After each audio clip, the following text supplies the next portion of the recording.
اعوذ باللہ من الشیطان الرجیم بسم اللہ الرحمن الرحیم۔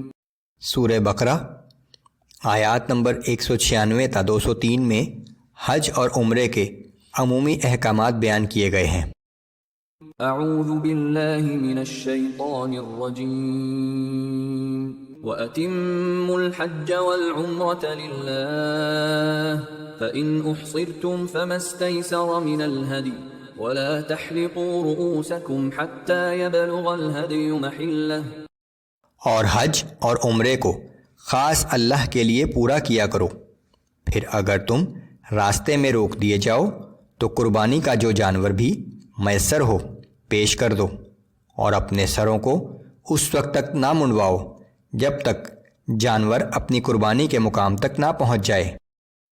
فَمَن كَانَ مِنكُم مَّرِيضًا أَوْ بِهِ أَذًى مِّن رَّأْسِهِ فَفِدْيَةٌ مِّن صِيَامٍ أَوْ صَدَقَةٍ أَوْ نُسُكٍ، پھر تم میں سے اگر کوئی شخص بیمار ہو جائے یا اس کے سر میں کچھ تکلیف ہو اور اس وجہ سے قبل از وقت سر منڈوا لے تو فدیہ کے طور پر روزے رکھے یا صدقہ ادا کرے یا قربانی کرے۔ فَإِذَا أَمِنْتُمْ فَمَنْ تَمَتَّعَ بِالْعُمْرَةِ إِلَى الْحَجِّ فَمَا اسْتَيْسَرَ مِنَ الْهَدْيِ فَمَنْ لَمْ يَجِدْ فَصِيَامُ 3 أَيَّامٍ فِي الْحَجِّ و7 إِذَا رَجَعْتُمْ تِلْكَ 10 كَامِلَةٌ۔ پھر جب تم امن کی حالت میں ہو تو جو شخص عمرے کے ساتھ حج کو ملانے کا فائدہ حاصل کرے تو جو قربانی بھی میسر آئے کر دے، پھر جسے یہ میسر نہ ہو وہ 3 دن کے روزے دوران حج رکھے اور 7 دن کے روزے حج سے واپسی کے بعد، یہ پورے 10 دن کے روزے ہوئے۔ ذَلِكَ لِمَن لَّمْ يَكُنْ أَهْلُهُ حَاضِرِ الْمَسْجِدِ الْحَرَامِ وَاتَّقُوا اللَّهَ وَاعْلَمُوا أَنَّ اللَّهَ شَدِيدُ الْعِقَابِ۔ یہ حج اور عمرہ ملا کر کرنے کی رعایت صرف اس کے لیے ہے جس کے اہل و عیال مسجد الحرام کے پاس نہ رہتے ہوں، اور اللہ سے ڈرتے رہو اور جان لو کہ اللہ سخت سزا دینے والا ہے۔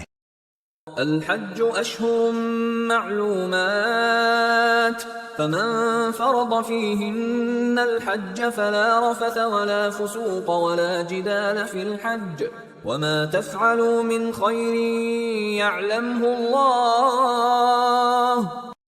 حج کے چند مہینے معین ہیں، تو جو شخص ان میں احرام باندھ کر حج کی نیت کر لے تو ان دنوں میں نہ عورتوں سے اختلاط کرے اور نہ کوئی برا کام، اور نہ ہی کسی سے جھگڑا کرے، اور تم جو بھی نیک کام کرو گے اللہ اسے خوب جانتا ہے۔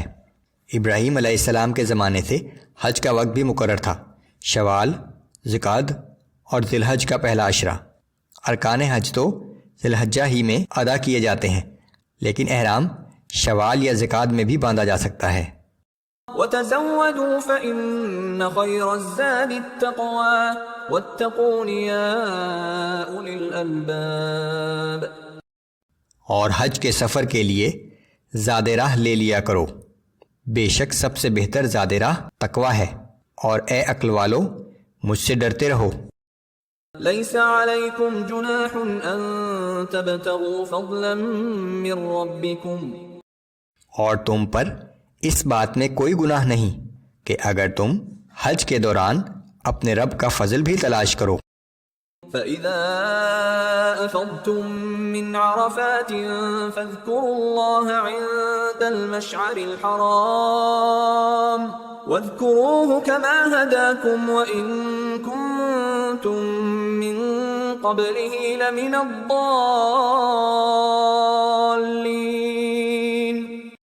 پھر جب تم عرفات سے واپس آؤ تو مشعر حرام یعنی مزدلفہ میں اللہ کا ذکر کیا کرو، اور اس کا ذکر اس طرح کرو جیسے اس نے تمہیں سکھایا ہے، اور بے شک اس سے پہلے تم اس سے ناواقف تھے۔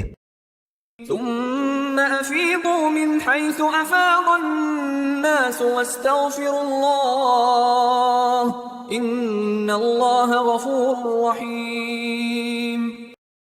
پھر اس کا خیال رکھو کہ تم بھی عرفات میں وہیں سے جا کر واپس آیا کرو جہاں سے سب لوگ واپس آتے ہیں، اور اللہ سے معافی طلب کرو، بے شک اللہ نہایت بخشنے والا مہربان ہے۔ مشرکین مکہ کی حج کے معاملے میں ایک اور بدعت یہ تھی کہ وہ عرفات نہیں جاتے تھے۔ ان کا کہنا تھا کہ مکہ کے رہنے والوں کے لیے عرفات جانا ضروری نہیں ہے۔ اس آیت میں اس بدعت سے منع فرما دیا گیا ہے۔ فَإِذَا قَضَيْتُم مَّنَاسِكَكُمْ فَاذْكُرُوا اللَّهَ كَذِكْرِكُمْ آبَاءَكُمْ أَوْ أَشَدَّ ذِكْرًا۔ پھر جب تم حج کے مناسک پورے کر چکو تو اللہ کا خوب ذکر کیا کرو، جیسے تم اپنے باپ دادا کا ذکر کرتے رہے ہو، بلکہ اس سے بھی زیادہ بڑھ چڑھ کر۔ ایک اور بدعت یہ تھی کہ مشرکین مکہ حج کے بعد ایک جگہ جمع ہو جاتے تھے اور اپنے اپنے آباء و اجداد کے جھوٹے سچے قصے بڑے فخر سے بیان کرتے تھے، جس سے منع فرما دیا گیا ہے۔ فَمِنَ النَّاسِ مَن يَقُولُ رَبَّنَا آتِنَا فِي الدُّنْيَا وَمَا لَهُ فِي الْآخِرَةِ مِنْ خَلَاقٍ۔ پھر لوگوں میں سے کچھ ایسے بھی ہیں جو کہتے ہیں کہ اے ہمارے رب، ہمیں سب کچھ دنیا میں ہی عطا کر دے، اور ایسے شخص کے لیے آخرت میں کوئی حصہ نہیں ہے۔ وَمِنْهُمْ مَن يَقُولُ رَبَّنَا آتِنَا فِي الدُّنْيَا حَسَنَةً وَفِي الْآخِرَةِ حَسَنَةً وَقِنَا عَذَابَ النَّارِ۔ اور لوگوں میں سے بعض ایسے بھی ہیں جو کہتے ہیں کہ اے ہمارے رب، ہمیں دنیا میں بھی بھلائی عطا فرما اور آخرت میں بھی بھلائی سے نواز، اور ہمیں دوزخ کے عذاب سے محفوظ رکھ۔ اولئک لهم نصیب مما کسبوا واللہ سریع الحساب۔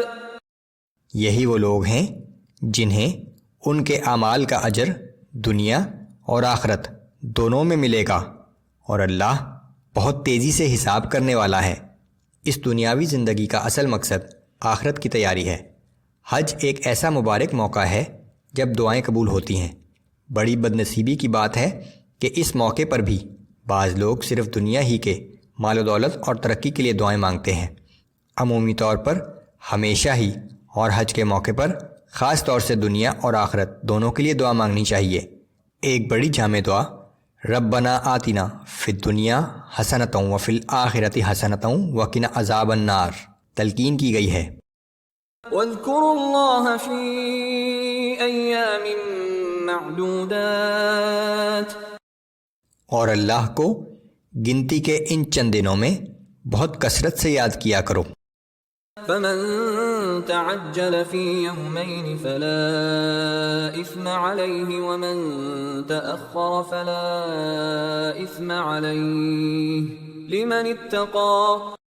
پھر اگر کسی نے جلدی کی اور منا سے 2 ہی دنوں بعد واپس آ گیا تو اس پر کوئی گناہ نہیں، اور جس نے تاخیر کی تو اس پر بھی کوئی گناہ نہیں، بشرطیکہ یہ دن اس نے تقوی کے ساتھ بسر کیے ہوں۔